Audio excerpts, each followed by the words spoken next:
Bloomberg Audio Studios. Podcasts, radio, news. Good morning, I'm Nathan Hager. And I'm Lisa Mateo. Lisa, we begin with a milestone. In the second presidency of Donald Trump, the president marked his 100th day in office with a rally in Michigan, automotive country. After decades of politicians who destroyed Detroit to build up Beijing, you finally have a champion for workers in the White House, and instead of putting China first, I'm putting Michigan first, and I'm putting America first. President Trump told the crowd in Warren, Michigan, that his program of sweeping tariffs will unleash economic growth and bring back manufacturing jobs. And he says it's already paying off. And inflation is basically down, and interest rates came down despite the fact that I have a Fed person who's not really doing a good job, but I won't say that. I want to be very nice. I want to be very nice and respectful to the Fed. President Trump's rally came hours after he signed a bit of relief from some of his tariffs for the auto industry, including a 2-year reduction in 25% duties on foreign parts for cars made in the U.S. But Nathan, President Trump is sticking to his overall tariff plan, including 145% levies on Chinese imports. In an interview with ABC News, the president said he does not think they'll hurt American consumers. China probably will eat those tariffs, but at 145, they basically can't do much business with the United States. And they were making from us $1 trillion a year. They were ripping us off like nobody's ever ripped us off. Well, still, the president acknowledged the tariffs amount to a near embargo on trade with China. He says Beijing deserves it. And Lisa, reaction is pouring in this morning to President Trump's speech and his first 100 days in office. Jeannie Sheehan-Zaino is a political contributor at Bloomberg. His support and approval in terms of his handling of the economy has dropped in this last 100 days. And that's why he's attacking the pollsters. And I think he's really missing an important opportunity. This is his first time on the road since he became president, his first big rally in a swing state, to explain to the American public this thing that he cares so deeply about, which is tariffs. He reiterated again to these interviewers in the last few days. He is deeply committed to this tariff regime. And Bloomberg political contributor Jeannie Sheehan-Zaino notes the polls show voters wary of President Trump's economic agenda. In Michigan, Trump dismissed the surveys as biased against him. Well, Nathan, Amazon says it will not display the cost of U.S. tariffs on products. That's after the White House blasted the reported move, and President Donald Trump called Jeff Bezos to complain. Speaking outside the White House, Trump described his call with the Amazon founder. Great. Jeff Bezos was very nice. He was terrific. He solved the problem very quickly, and he did the right thing, and he's a good guy. Well, that rebuke was sparked by an earlier Punch Bowl News report that the e-commerce giant would soon begin displaying the cost of U.S. tariffs on individual products next to the total listed price. Well, Lisa, we may be starting to see the cost of tariffs on China now. The country's factory activity slipped into its worst contraction since December of 2023. Economists are calling for a speedy policy boost. Some are forecasting a significant economic slowdown this quarter that could trigger more stimulus. And turning to the markets, futures lower. This is after a 6th straight day of gains on Wall Street, and it'll be another busy day for earnings with 50 companies in the S&P 500 reporting, and they include two of the Mag 7, Microsoft and Meta. Let's get a preview from Bloomberg's Tom Busby.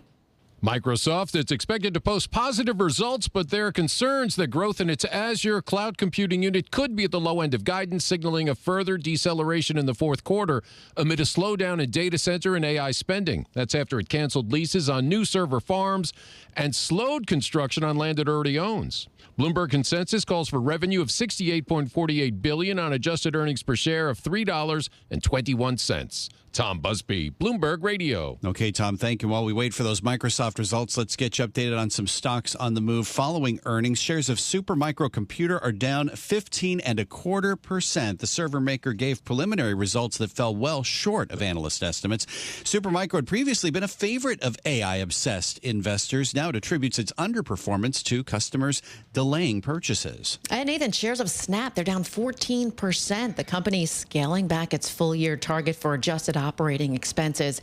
It also declined to issue a sales forecast for the current period due to macroeconomic headwinds affecting its advertising business. And Lisa, shares of Starbucks are down more than 6%. The coffee chain posted earnings below estimates. Same-store sales declined 1% in the quarter. And it's also a busy morning for earnings in Europe with some big banks reporting. Let's go to London and get the very latest with Bloomberg's Yuan Potts. Good morning, Yuan. Lisa and Nathan, more big beats from Europe's big banks. UBS, Santander and Barclays all smashing estimates today. Volatility is the word of the moment, with whipsawing markets driving returns in the first quarter. In Switzerland, UBS Group's markets unit posted a record performance with equities and FX trading revenue up 32%. Here in London, Barclays stock traders cashed in with their best quarter in almost 3 years. But over in Spain, Santander shares lower today despite a beat on net income. The country's biggest bank reporting a drop in net interest income, perhaps a sign of things to come as the ECB cuts rates. Lisa and Nathan. Now, Donald Trump's tariffs also causing some European car makers to scrap their guidance. Yeah, away from the trading desk, the mood on the factory floors of Europe's biggest automakers is a lot gloomier. Donald Trump's tariffs have prompted several large car makers to withdraw their financial guidance. Jeep owner Stellantis and Germany's Mercedes-Benz Group pulling their forecasts for this year, citing the duties as they upend supply chains and drive up car prices around the world. Volkswagen left its outlook largely unchanged, but warned its forecast doesn't factor in the impact of the tariffs. Live in London, I'm Ewan Potts, Bloomberg Radio. Okay, Ewan, thank you. And back here in the U.S., we're waiting for a key reading on the economy. The government reports first quarter economic growth before the opening bell. Economists are forecasting a sharp slowdown in GDP due to President Trump's policy shifts disrupting activity. The median forecast is for a drop of 0.2%. All right, time now for a look at some of the other stories making news in New York and around the world. For that, we're joined by Bloomberg's Michael Barr. Hey there, Michael. Hey, Lisa. The first accuser in disgraced movie mogul Harvey Weinstein's sexual assault retrial took the witness stand yesterday in Manhattan. Miriam Haley told the jury that when she went to meet Weinstein on the sidelines of the 2006 Cannes Film Festival, all she wanted was work. Haley says Weinstein commented on her legs and asked for a massage. Haley testified she said no. Weinstein, who is 73, has pleaded not guilty and denies sexually assaulting anyone. Millions of Americans are on alert for spring storms. Severe weather and possible tornadoes have already caused destruction in Missouri. Outside of Springfield, Jerry Bow saw a tree fall on his neighbor's home. I just kept praying that it wouldn't get as bad as it finally got. You couldn't hardly see anything because it was so foggy. We feel fortunate, and our neighbors have a lot of damage, but they're all alive. There are also several flood threats from Missouri to Minnesota. Over 130 cardinals will gather at the Vatican next week for the conclave to choose the next pope. Vatican analyst Father Tom Rees. I think we're going to find someone who supported Pope Francis, who is in touch with his legacy and wants to continue it. But we're not going to find anybody like Pope Francis. There's just nobody like him. Meanwhile, the disgraced Italian cardinal at the heart of the Vatican's trial of the century announced he was withdrawing from participating in the conclave. Cardinal Angelo Becciu was banned from the gathering after his 2023 conviction on finance-related charges, although he maintains his innocence. The president of Harvard says, "I'm sorry," after the university released its long-awaited reports on anti-Semitism and anti-Muslim bias. The reports presented a scathing critique of how its students treated each other in the aftermath of the Hamas attack against Israel on October 7th, 2023. It comes as the Cambridge, Massachusetts-based school has fired back at demands from the Trump administration to exert government control over the school. Global news 24 hours a day and whenever you want it with Bloomberg News Now. I'm Michael Barr, and this is Bloomberg. Lisa. Thank you, Michael.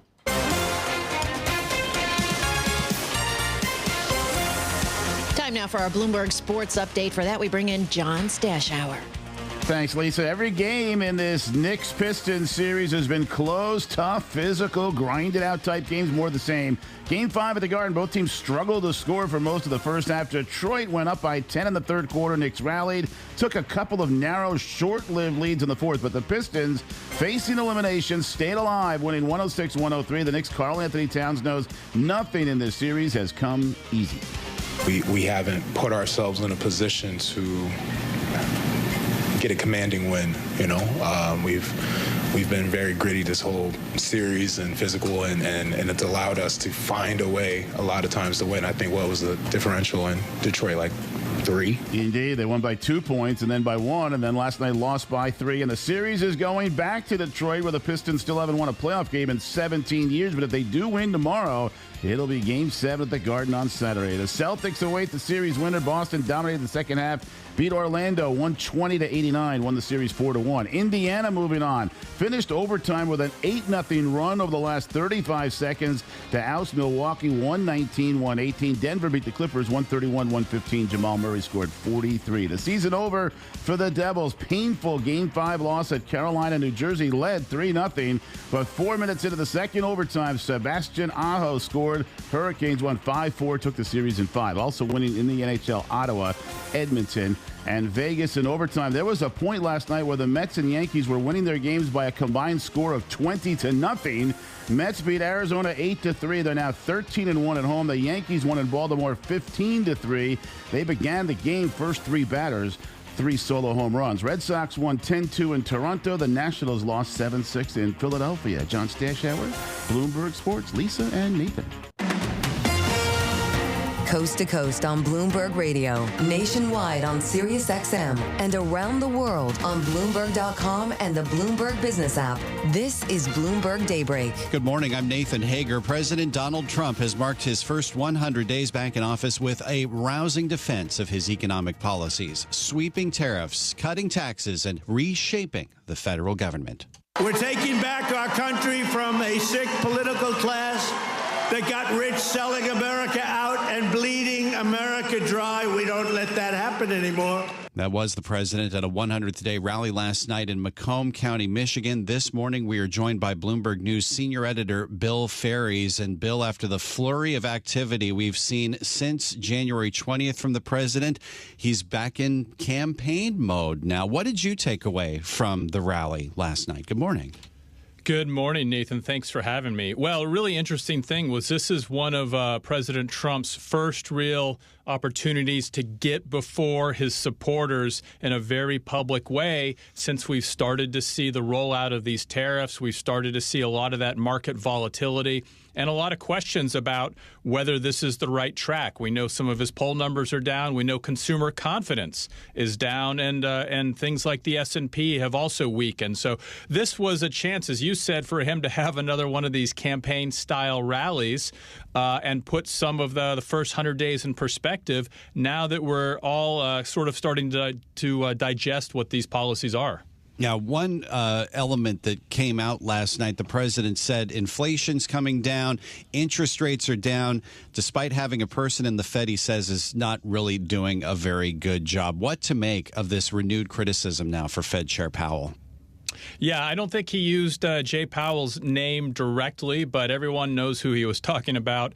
I don't think, despite kind of the market volatility we saw when people thought that maybe Trump would try to fire Jay Powell, I don't think he's ever going to totally let go of this until we see the Fed cutting rates to a level that Trump is comfortable with. There are a lot of questions about the economy in the months ahead. We've seen companies kind of ditching their forecasts for the year as this uncertainty plays out. One thing that usually does give the economy, or at least the stock market, a boost are Fed rate cuts. So I think Donald Trump would like to see that happen to help kind of juice things up a little bit while the rest of his agenda starts to play out. He says the tariff money is rolling in. He says the tax cuts are coming. But he, I think, would like to see the Fed do what he would argue is its part in all this. Can we say that concerns about the economy could be part of the reason why President Trump signed that little bit of a reprieve for tariffs on the auto industry at a time where he was appearing before the auto industry ostensibly? Yeah, absolutely. I mean, this was a speech, a rally in Michigan, in the heart of the auto industry. Donald Trump kind of giving another big reprieve to automakers, basically saying he doesn't want tariffs to stack up on them. Tariffs on top of tariffs on some of those imported cars or the parts, and also just stepping back, really like laying out a 3-year roadmap on tariffs for auto parts. So, I think the big fear is someone who was, shopping for a car a few months ago, going back to the dealership and seeing something that may cost thousands of dollars more. That politically would be really, really tough for this president. All in all, though, Bill, where would you say the president is when it comes to his focus on tariffs? We heard him talking about it at the rally and again in an interview on ABC News, saying that he thinks China is going to feel most of the burn from the tariffs in place, even as we're starting to see some major Chinese companies at least try to pass on some of the added cost to consumers. Yeah, both sides, or neither side really willing to blink here so far in this fight. Donald Trump saying that he thinks China is going to, quote, eat these tariffs, meaning that he thinks they'll start, absorbing some of the costs. No sign from Chinese companies like Shein and Temu, big retailers that ship directly to a lot of Americans. No sign that they're really going to absorb any of that. They're trying to pass on basically all the costs they're getting. I think we're going to have to see how some of these one-on-one trade deals work out. The administration has said Japan and India are near the top of the list. Until you get a little more certainty on that front, I think the jury's going to be out on whether these tariffs are going to do a lot of damage or actually benefit the U.S. economy and manufacturing. This is Bloomberg Daybreak, your morning podcast on the stories making news from Wall Street to Washington and beyond. Look for us on your podcast feed by 6 a.m. Eastern each morning on Apple, Spotify, or anywhere else you listen. You can also listen live each morning starting at 5 a.m. Wall Street time on Bloomberg 1130 in New York, Bloomberg 99.1 in Washington, Bloomberg 92.9 in Boston, and nationwide on Sirius XM Channel 121. Plus, listen coast to coast on the Bloomberg Business app, now with Apple CarPlay and Android Auto interfaces. And don't forget to subscribe to Bloomberg News Now. It's the latest news whenever you want it in 5 minutes or less.